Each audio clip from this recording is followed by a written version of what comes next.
السلام عليكم ورحمة الله. أحلى أخوات في الدنيا، أخباركم إيه يا غاليين؟ أولا وحشتوني وبحبكم جدا.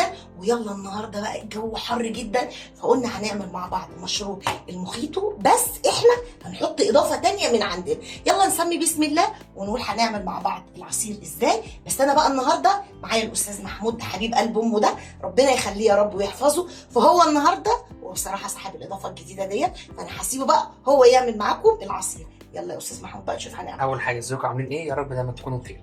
بص اقول لك على حاجه، المخيطو دوت بيتعمل بالليمون ونعناع الاخضر، تمام؟ بس احنا حابين النهارده نجود، لان انا عايز المخيطو يبقى تركيزه اعلى من ليمون من النعناع الاخضر. فانا جبت اكياس فروتي ده ليمون بنعناع اخضر، وبيبقى طعمه احلى. بيبقى طعمه احلى من النعناع. انا قطعت الليمون كده وسبت الليمونه ديت، تمام؟ هقول لكم انا قطعتها ازاي. اول حاجه بصوا، انا هقطع الحته اللي فوق، تمام؟ واقطع الحته اللي تحت، وهنبتدي بقى ايه، نقطع الليمونه كده.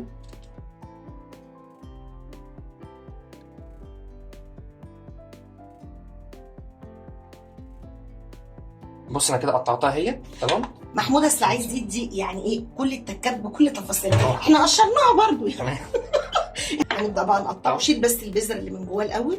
تجربوا على الطريقه دي هيعجبكم. القشر بيمرره شويه ولازم نشيل كل البذر اللي فيه برضو.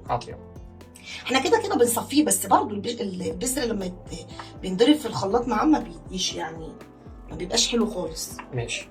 عموما انا هشيل البذر ده كله، تمام؟ واحطه هنا كده في الخلاط. أيوة. وارجع لكم بعد ما نكون شلنا البذر كله. ماشي. كده بقى احنا حطينا كله في الخلاط، اللي هو ايه، الليمون بعد ما قشرناه. بس كميه ليمون حلوه يعني، بس مش هحط ميه كتير، تمام؟ طب وريهم الكوبايه اللي انت حاطط بيها. ادي الكوبايه اهي، شويه ميه صغيرين بتاعت القهوه كده عشان يبقى مركز بالظبط. وهاخد من السكر دوت، هاخد بالظبط معلقه لمعلقه ونص.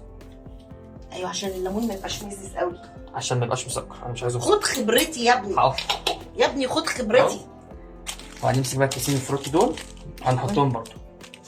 على فكره هو بالنعناع بيبقى حلو قوي. هو الكيس المفروض بيتحط على لتر، تمام؟ انا هحطه على الشويه دول.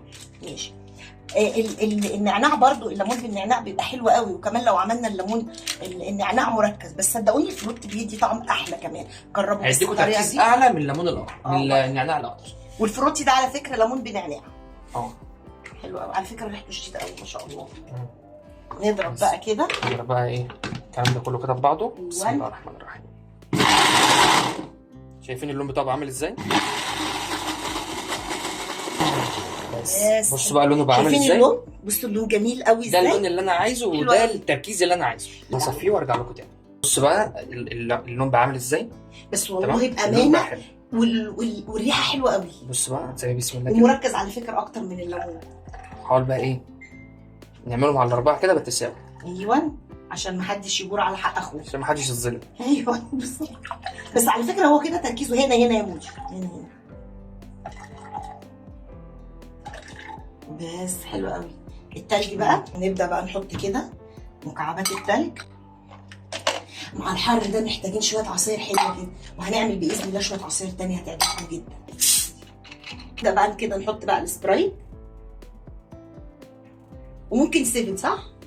ممكن 7، بس السبرايت بتبقى احلى. الخرابي ليه بقى؟ عشان يبقى غامق من تحت، انا واقفه في المطبخ وفاتح من فوق. شايفين بقى التركيز بتاعه عامل ازاي؟ لا بصوا منظر الكاس مغري. هننزل بالراحه وهننزل على التلج كده. بسم الله.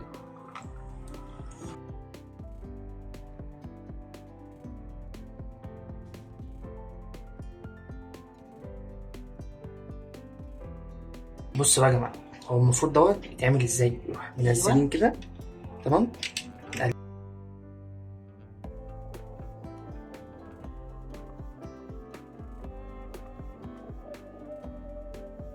اهم حاجه تجربوه على فكره، يعني سعره بسيط قوي، احنا بنروح نشتري بره غالي وعلى الفاضي على فكره. جربوا دوت وقولوا لي رايكم هيبقى فيه عامل ازاي. اتمنى يا رب ان العصير اللي احنا عملناه ده يعجبكم. اي نعم هو بصراحه ربنا محمود اللي عمله، بس بامانه انا عجبني جدا، وعشان عجبني قلت له لازم نقول لحبايبنا، بس لازم انت تعمله. بصوا عشان تعرفوا ان هو صح. بصوا الشفاطه بتطلع ازاي لوحدها.